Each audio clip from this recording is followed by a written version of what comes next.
আজকে সকালে আমার বাবুর জন্য বানিয়ে দিলাম খুব মজার একটা হেলদি ব্রেকফাস্ট।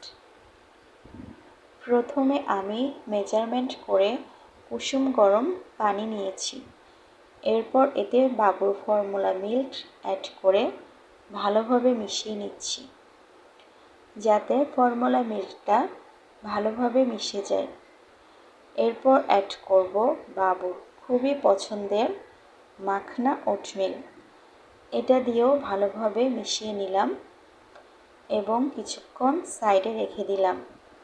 এখন আমি একটা পাকা কলা ভালোভাবে ম্যাশ করে নিচ্ছি। পাকা কলা বাবু খুব পছন্দ করে, তাই নাস্তায় কলা দিতে আমার বেশ ভালো লাগে। কলা ভালোভাবে ম্যাশ করা হয়ে গেলে এবার এটা ওটমিলের সঙ্গে দিয়ে ভালোভাবে মিশিয়ে নিচ্ছি।